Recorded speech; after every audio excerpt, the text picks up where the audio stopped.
Llegó el momento esperado por esta gente del chat que está ahí haciéndole el aguante al artista invitado de hoy. Él es Adrián Aguirre y bueno, lo vamos a tener por acá, no de manera presencial, pero sí desde un Zoom.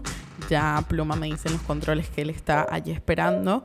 Les cuento un poquito de Adrián. Yo lo conocí a él y a su trabajo en la Feria Bada, que fue hace poco, la Feria Directo de Artista, en la que Adrián ganó su puesto de participar allí.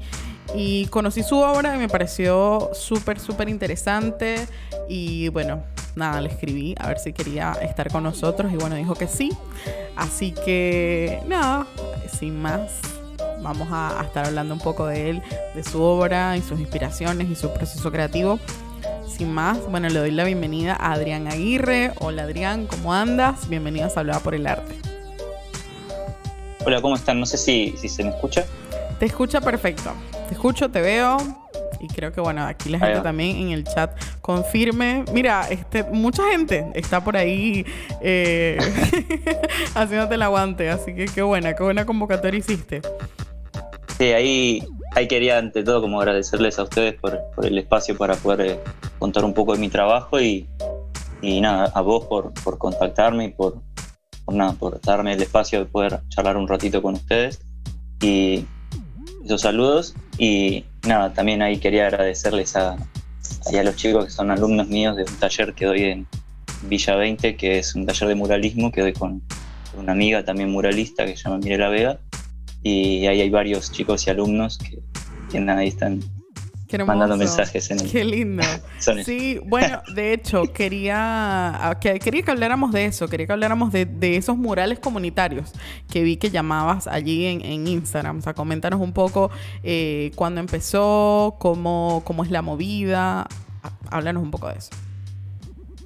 Ahí va, sí, yo, digamos, desde el 2015 había participado en un colectivo de muralismo que lo lideraba Catarina Cabrera, que era un muralismo bastante particular que no era simplemente el hecho de juntarnos a pintar nosotros los que entre comillas sabemos pintar, sino que lo que tenía de interesante era que se armaban dinámicas, en particular actividades, juegos que en cierto sentido inspiraban y traccionaban en lo que iba a ser la realización del boceto, y por medio de esa realización del boceto permitía también en el momento de pintar una cercanía del terreno del arte, de la pintura, del mural, de los propios vecinos que circundaban los barrios en donde habíamos pintado. Entonces, en cierto sentido, como me gusta a mí decirlo y no es solamente un decir, de esas dinámicas que aprendí a trabajar desde 2015, el colectivo se disolvió en cierto sentido, pero yo sigo trabajando de esta manera cuando pinto en distintos barrios. ¿Qué es esto, no? El trabajo en cierto sentido no me pertenece y siempre le pertenece, en este caso, a los vecinos que participan de las dinámicas y de las actividades. Y como a mí me gusta decir, y no lo digo por decir, el mural siempre es del otro. No es mío, no es una obra mía. Entonces eso es algo interesante que aprendí con el mural, ¿no? Claro, y bueno, también me parece que cuando involucras a la sociedad, a estos habitantes que están en ese entorno del mural, como que lo valoran más, los ven desde otro lugar, y creo que está bueno siempre integrar al otro a esos espacios comunes.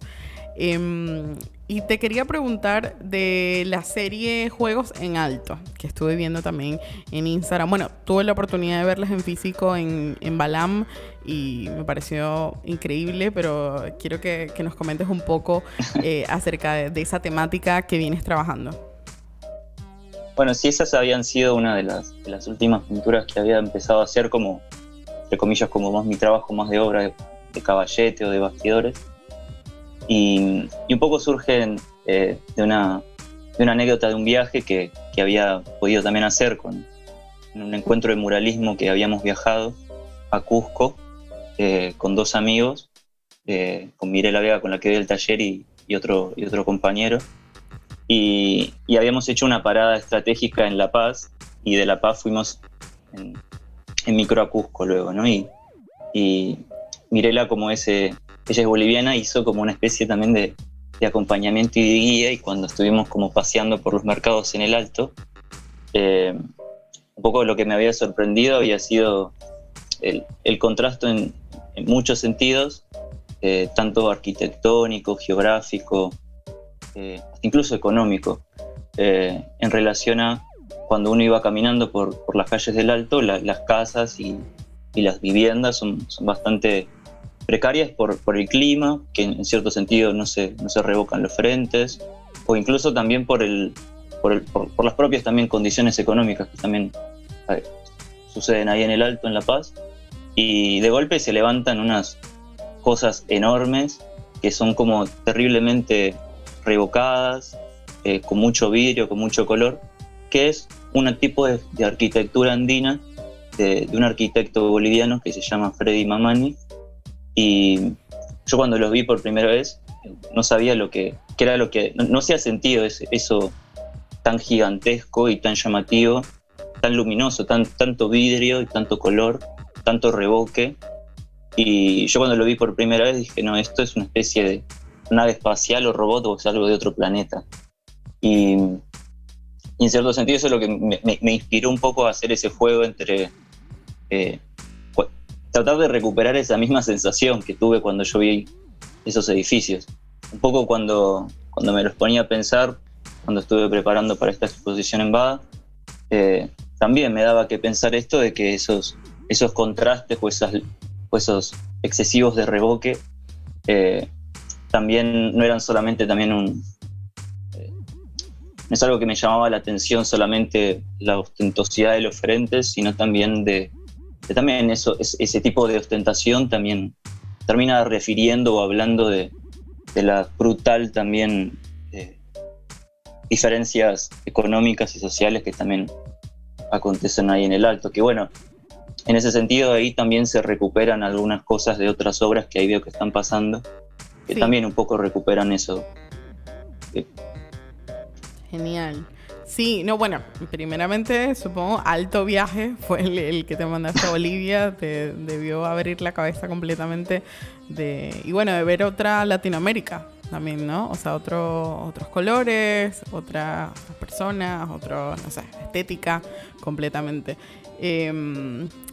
Y siempre me llama la atención a estos artistas que son diversos en los formatos, porque veo que tú, bueno, tienes el mural presente, pero también trabajas, en formatos más chicos, en el que haces obra. ¿Qué rescatas de ambos mundos? O sea, ¿qué te gusta del mural y qué te gusta de trabajar en pequeño formato? Es una buena pregunta. En cierto sentido, es interesante poder habitar o atravesar o transitar como distintos espacios de trabajo.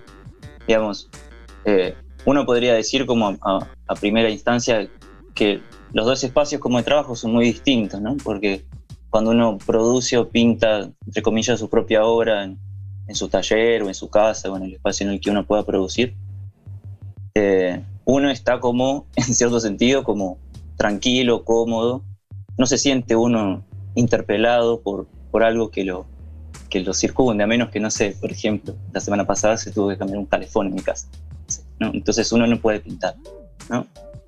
Pero cuando uno pinta en la calle, cuando uno hace un mural, uno se encuentra que en esa experiencia en donde uno, aunque quisiera uno hacer su propia obra, la obra está permanentemente, incluso uno mismo, está permanentemente interpelado o interrumpido.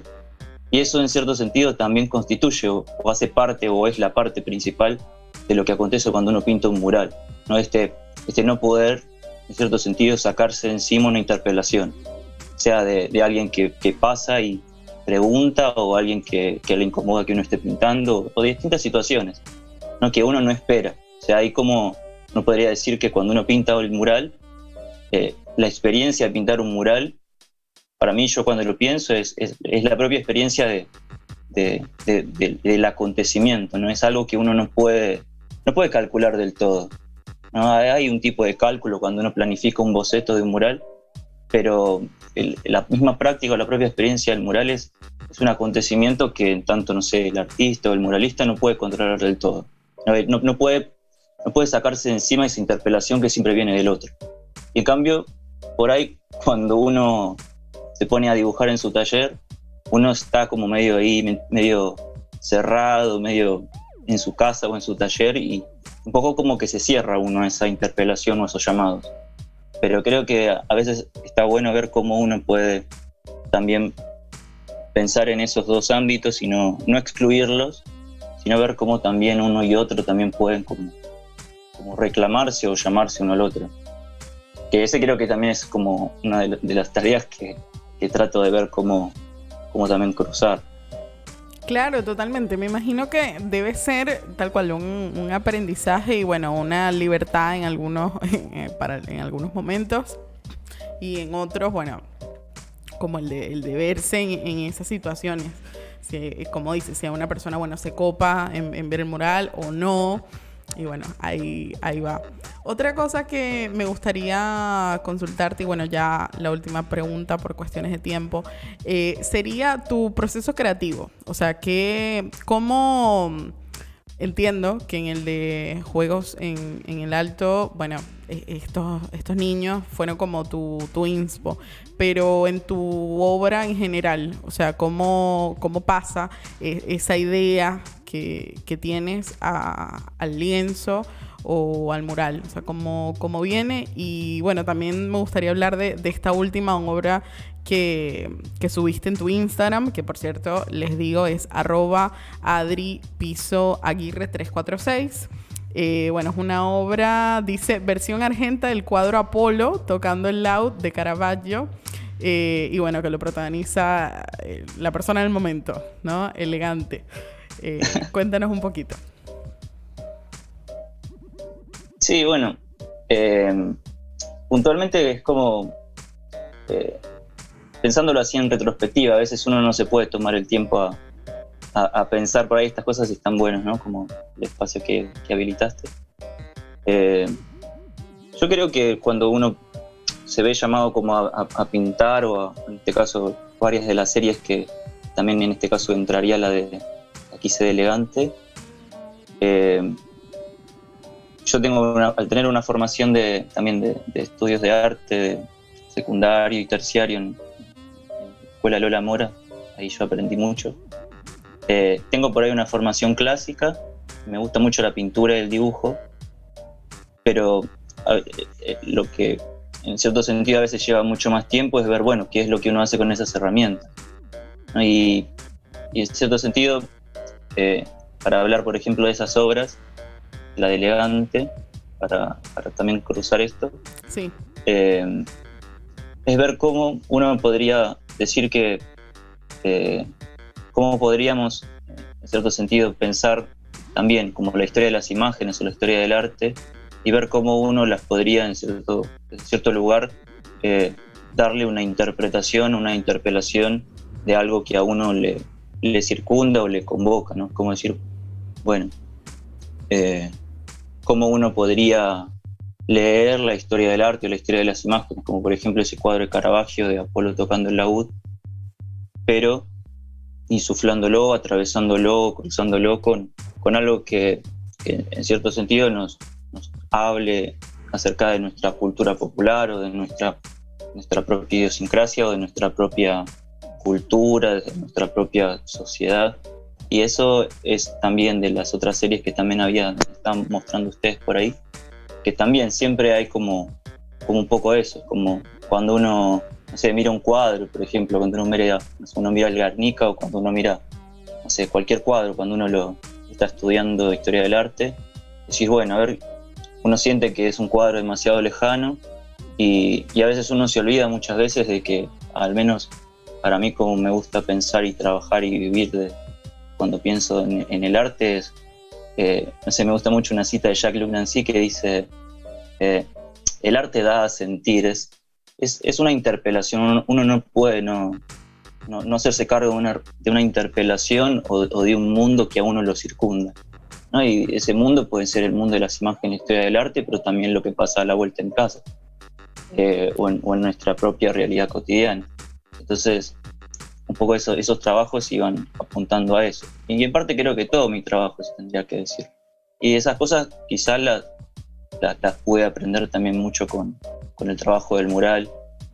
No, el mural siempre yo digo que por estas cosas que les fui contando muy brevemente, el mural me enseñó a escuchar, o al menos en cierto sentido callarse por un minuto y escuchar qué se tiene para decir, ¿no? Y yo creo que el artista un poco tiene que ocupar ese lugar, no de pintar por otros, pero sí es como la posibilidad de que se abra un espacio de escuchar, de dejarse interpelar, y en cierto sentido en ese preciso momento quizá puede arrancar un instante de creación, que si es descrito de ese modo, siempre es una creación que siempre es con otros. Hermoso, Adri. Me parece que es tremendo final para la entrevista. Completamente de acuerdo y me encanta. De hecho, por eso creo que es el motor también por el que hago esta serie de entrevistas, porque me gusta mucho ese pensar del artista que por ahí no vemos en las redes sociales ni en la obra, sino que bueno, queremos también escucharlo, ¿no? Su propio criterio y su propia opinión. Así que bueno, muchísimas gracias por acompañarnos hoy en el programa. Esto fue entrevista con Adri Aguirre y nada, esperamos, bueno, saber de ti pronto y ver más de tu trabajo. Muchísimas gracias. Muchas gracias a ustedes. Bueno, chau. Y